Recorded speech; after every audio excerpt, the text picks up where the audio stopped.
কাইলৈ ছট পূজাৰ প্ৰাকখনত সাজু হৈ উঠিছে প্ৰশাসনে নিৰ্ধাৰণ কৰা মহানগৰীৰ ঘাটসমূহ। কামৰূপ মহানগৰ জিলা প্ৰশাসনে নিৰ্ধাৰণ কৰি দিয়া অন্যতম ঘাট হৈছে নুনমাটিৰ চুনচালিস্থিত ছট পূজা ঘাট। বিগত বৰ্ষসমূহৰ দৰে এইবাৰো চুনচালি ছট পূজা ঘাট সমিতিয়ে পূৰ্ণোদ্যমে প্ৰস্তুতি চলাইছে ছট পূজা আয়োজনৰ। সম্পূৰ্ণ কোভিড প্ৰটকল মানি জিলা প্ৰশাসনৰ নিৰ্দেশনা অনুযায়ী অনুষ্টুপীয়াকৈ পূজা পালনৰ প্ৰস্তুতি চলাইছে চুনচালি ছট পূজা ঘাট সমিতিয়ে। ভক্তৰ সুবিধাৰ বাবে চুনচালি ঘাটত ৪০টাতকৈ অধিক অস্থায়ী স্নানাগাৰ, অস্থায়ী চিকিৎসা কেন্দ্ৰৰ লগতে আৰক্ষী নিৰীক্ষণ কেন্দ্ৰও নিৰ্মাণ কৰা হৈছে। তাৰ উপৰিও নিৰাপত্তাৰ দিশটোৰ প্ৰতি লক্ষ্য ৰাখি ঘাটটোত আৰক্ষী বিভাগৰ কেইবাজনো শীৰ্ষ বিষয়া উপস্থিত হৈ পৰিদৰ্শন কৰে সমগ্ৰ ঘাটটো। আয়োজক সমিতিয়ে জনোৱা মতে এইবাৰ ১৫ৰ পৰা ২০,০০০ ভক্তৰ সমাগম হ'ব এই ঘাটত। ভক্তসকলৰ সুবিধাৰ্থে পূজা আয়োজক সমিতিয়ে আৰক্ষী নিৰাপত্তাৰক্ষীৰ উপৰিও নিজাববীয়াকৈ শতাধিক স্বেচ্ছাসেৱক বাহিনী নিয়োগ কৰিছে বুলি জানিবলৈ দিয়ে।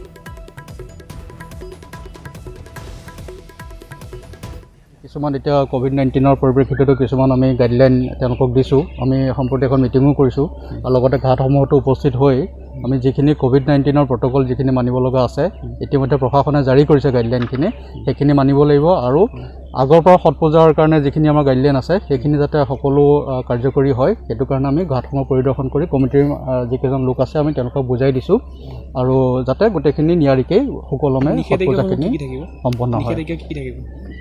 নিষেধাজ্ঞা সেইখিনি ইতিমধ্যে এটা জেনেৰেল গাইডলাইন ইছ্যু কৰা হৈছে আৰু আমাৰ কমিশ্যনাৰ পুলিচ মহোদয়ে নিৰ্দেশ দিছে ইতিমধ্যে যিখিনি গাইডলাইন আছে তাৰ ভিতৰত বিশেষকৈ আপোনাৰ ৫জনতকৈ বেছি মানুহ গোট খাব নোৱাৰিব আৰু তাৰ উপৰি আপোনাৰ যিকোনো মেলা ব্যৱসায় বাণিজ্য আদি ইয়াত হ'ব নোৱাৰিব আৰু কোভিড-19ৰ প্ৰটকল মানে চেনিটাইজাৰ, মাস্ক আৰু ২ গজৰ দূৰী ডিষ্টেঞ্চ আৰু তাৰ উপৰি আপোনাৰ মুখত মাস্ক সেইখিনি গোটেইখিনি বস্তু ইয়াত মেইনটেইন।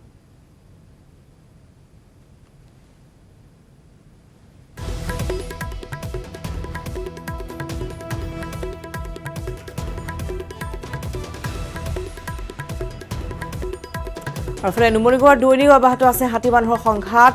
যোৱা নিশাও হাতীৰ জাকে নুমলীগড়ৰ মিৰিপথাৰ ঢলাগুৰি অঞ্চলত প্ৰৱেশ কৰি উৰে নিশা চলাই উপদ্ৰৱ। মিৰিপথাৰ অঞ্চলত ভাঙি তহিলং কৰিছে কেইবাটাও বাসগৃহ। হাতীৰ বৃহৎ জাকে পুৱা পৰ্যন্ত খাই গচকি তহিলং কৰিছে কৃষকে বহু কষ্টৰে কৰা শালি ধানৰ খেতি। উৰে নিশা গাঁওবাসীসকলে উজাগৰে থাকি হাতে হাতে জুই ফটকা লৈ হাতীৰ জাকটো খেদাৰ চেষ্টা কৰিছে। অঞ্চলটো দীৰ্ঘদিনে হাতীৰ উপদ্ৰৱ অব্যাহত আছে যদিও কোনো ব্যৱস্থা লোৱা নাই বন বিভাগে।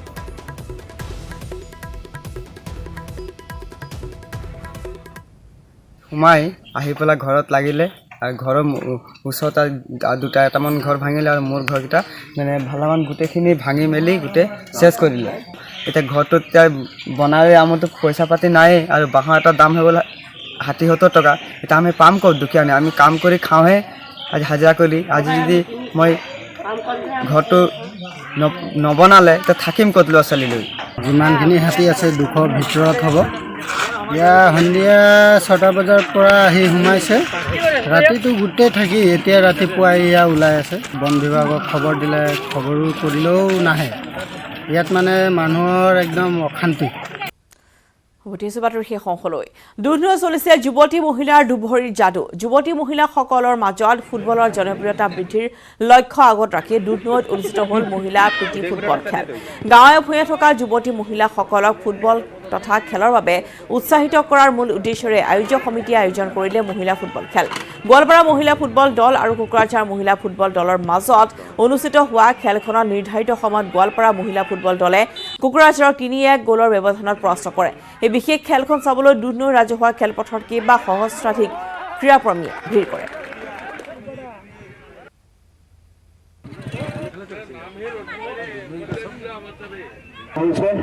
আমি এতিয়া চূড়ান্ত খেলখনলৈ আগবাঢ়িছো। স্বৰ্গীয় পুৰণমল জৈন সৰণি ফুটবল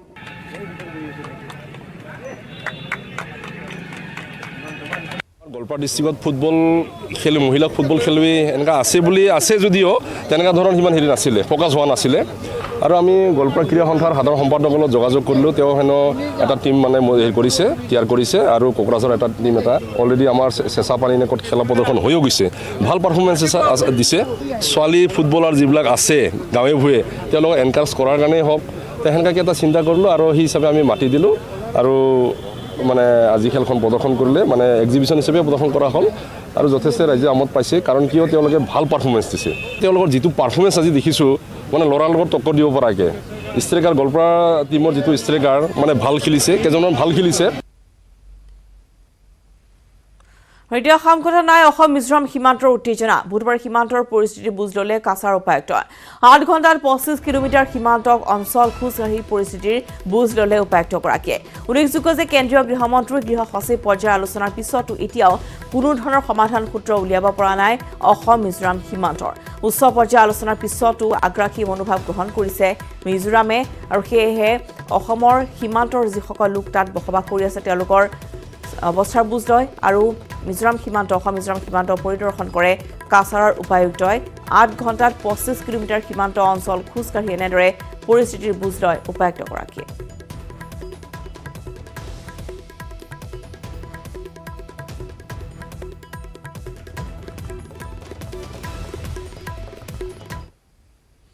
2021 চনৰ বিধানসভাৰ পূৰ্বে ৰাজ্যৰ 126টা সমষ্টিৰ খচৰা ভোটাৰ তালিকা প্ৰস্তুত কৰা হৈছে এই খচৰা ভোটাৰ তালিকা নিৰ্বাচনী বিষয়াসকলৰ লগত উপলব্ধ হোৱাৰ উপৰিও www.ceosan.in আৰু www.nvsp.in এই দুটা সাইটতো খচৰা তালিকাখন চাব পাৰিব যদি 2021 চনৰ 1 জানুৱাৰীৰ ভিতৰত 18 বছৰ পূৰ কৰা কোনো ব্যক্তিৰ নাম তালিকাভুক্ত হোৱা নাই তেন্তে 18 নৱেম্বৰৰ পৰা 15 ডিচেম্বৰৰ ভিতৰত অন্তৰ্ভুক্তিৰ আবেদন কৰিব পাৰিব লগতে তালিকাত নাম বিসংগতি বা আন বিসংগতিৰ বাবেও এই দিনকেইটাৰ ভিতৰতে শুধৰণিৰ বাবে আবেদন কৰিব পাৰিব আবেদনৰ বাবে অত্যাৱশ্যকীয় প্ৰপত্ৰ নিৰ্বাচনী বিষয়াৰ ওচৰত বা উল্লেখ কৰা ৱেবছাইটত পোৱা যাব পূৰ কৰা প্ৰপত্ৰ বুথ পৰ্যায় বা নিজ ভোট গ্ৰহণ কেন্দ্ৰত জমা দিব পাৰিব অসমৰ নিৰ্বাচনী বিষয়াৰ কাৰ্যালয়ৰ এক জাননীত এই কথা প্ৰকাশ কৰা হৈছে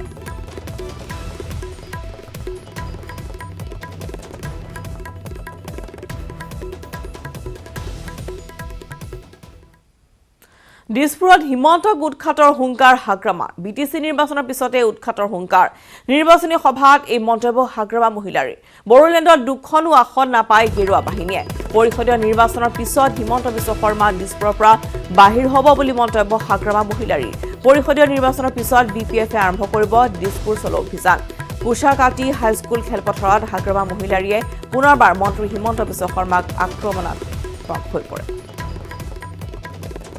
বিটিসি অঞ্চলত এটাও সিট নাপাব বিজেপি পোৱাৰ দুটা চান্স আছিলে আমি যেতিয়া একেলগে আছিলে এই সময়ত না এইটো বিটিসি নিৰ্বাচনটো শেষ হ'ব দিয়ক বা চৰকাৰ আমি বনাই ল'ম ইয়াৰ পিছত দিছপুৰত কোনে চৰকাৰ আহে নাহে এইটো আমি আলোচনা কৰিম কালি হিমন্ত বিশ্ব শৰ্মা কৈছে যে বিপিএফ এতিয়া পাম যোৱা চৰকাৰ বিজেপি আৰু পাম নিদিয়ে এনেকুৱা ফাৰ্ম নিজৰ ফাৰ্মে গৈ আছে নিজৰ ফাৰ্মটোৱে গৈ আছে বিজেপিয়ে কেইখন আসন এটাও নাপায় দুৰ্নীতি হোৱা নাই তদন্ত হৈ আছে কৰি আছে ইহঁতে কিন্তু এটাও প্ৰমাণ ওলাব পৰা নাই 6 মাহত হিমন্ত বিশ্ব শৰ্মা ডাঙৰীয়াৰ নিচিনা 100 জন নামিলেও বিটিসিত বিপিএফ দলক হাৰাব নোৱাৰে ডক্টৰ হিমন্ত বিশ্ব শৰ্মা আউট আমি বিপিএফে ইন তাতে দিছপুৰত অকল বিটিসি নহয় বিটিসিটো আমি চৰকাৰ বনালে দিছপুৰতে আমি ডক্টৰ হিমন্ত বিশ্ব শৰ্মা ডাঙৰীয়াক আউট কৰি পেলাই আমি বহিম কি চিন্তা কৰিছে সি হিমন্ত বিশ্ব শৰ্মা ডাঙৰীয়াই মোক ইমান ভাগৰ ভাবি আছে সি মানে যিমান বল আছে যিমান বস্তু আছে সব ইউজ কৰি আছে হিমন্ত বিশ্ব শৰ্মাই মোক হাৰাব কাৰণে বিটিসি চৰকাৰ বনোৱাৰ পিছত দিছপুৰ চলো ওলাই দিম 2 মাহ বাদে দিম বিজেপি চৰকাৰৰ দিনত সিন্ডিকেট আৰু মাফিয়া ৰাজ অধিক হাৰত চলিছে এইবোৰত বিজেপিৰ বহু নেতা জড়িত সেয়ে এইবোৰৰ বিৰুদ্ধে বিজেপি নেতাই মাত নামাতে এই মন্তব্য কলিয়াবৰৰ লোকসভাৰ সাংসদ গৌৰৱ গগৈ নগাঁও জিলাৰ বটদ্ৰৱা সমষ্টিৰ অন্তৰ্গত ৰাইডঙিয়াত বুধবাৰে দলংঘাট আৰু বটদ্ৰৱা ব্লক মহিলা কংগ্ৰেছৰ উদ্যোগত আয়োজিত বিশাল কৰ্মী সভাত অংশগ্ৰহণ কৰি সাংসদগৰাকীয়ে লগতে কয় যে বৰ্তমান অসমত অন্যায়ৰ বিৰুদ্ধে অসাধু চক্ৰৰ বিৰুদ্ধে মাত মতাৰ বাবে সাংবাদিকক হত্যা কৰা হৈছে কিন্তু এনে অন্যায় দুৰ্নীতি নিৰ্বিঘ্নে চলি থকাৰ পিছতো মুখ্যমন্ত্ৰী সৰ্বানন্দ সোণোৱালে কেৱল গাদী ৰক্ষাৰ স্বাৰ্থতহে ব্যস্ত হৈ পৰিছে ক্ষমতাশালী মন্ত্ৰী হিমন্ত বিশ্ব শৰ্মাৰ নাম উচ্চাৰণ নকৰাকৈ সাংসদ গৌৰৱ গগৈয়ে মন্ত্ৰীগৰাকীক কটাক্ষ কৰি কয় যে এইগৰাকী মন্ত্ৰীয়ে আছু কংগ্ৰেছৰ দৰে সৰ্বানন্দ সোণোৱালকো বিশ্বাসঘাতকতা কৰিব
হোজাই জিলাৰ 14 নম্বৰ ৰাষ্ট্ৰীয় ঘাইপথৰ ভালুকমাৰী নিশা সংঘটিত হৈছে এক ভয়ংকৰ পথ দুৰ্ঘটনা।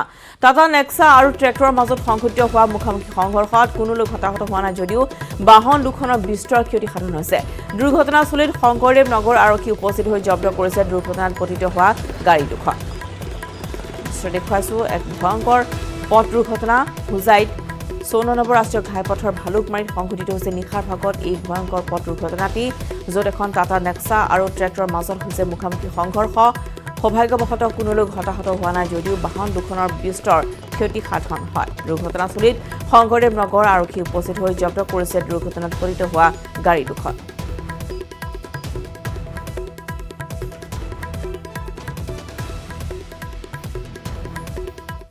দেখা নাই এইপিনে পৰা মানে লাইট অফ কৰি গৈ আছে।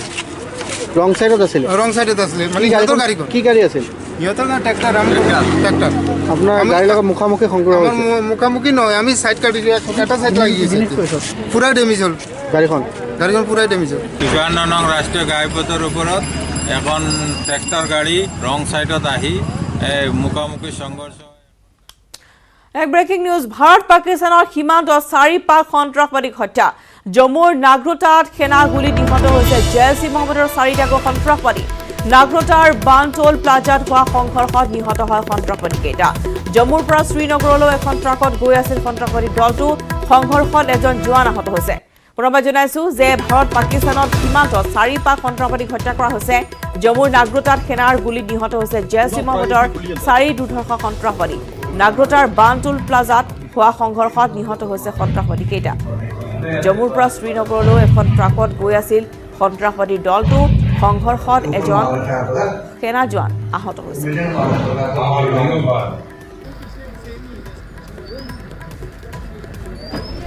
সংঘৰ্ষৰ কেতবোৰ দৃশ্য আমি দেখুৱাইছো, কেনেদৰে হৈছিল সংঘৰ্ষ। এখন ট্ৰাকত গৈ আছিল এই পাক সন্ত্ৰাসবাদী দলটো আৰু সেই সমস্যাত 4 সন্ত্ৰাসবাদী কেনেদৰে হত্যা কৰা হৈছে। জম্মুৰ নাগৰোটাৰ এই ঘটনা। সেনা গুলী নিহত হৈছে জেইছ-ই মহম্মদৰ 4টাকৈ সন্ত্ৰাসবাদী।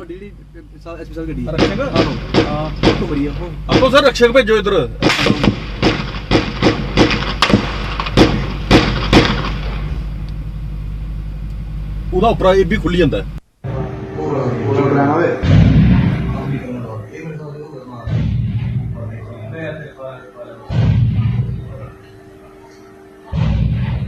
ऊपर मार रखा है पता मिलियन मार रखा है।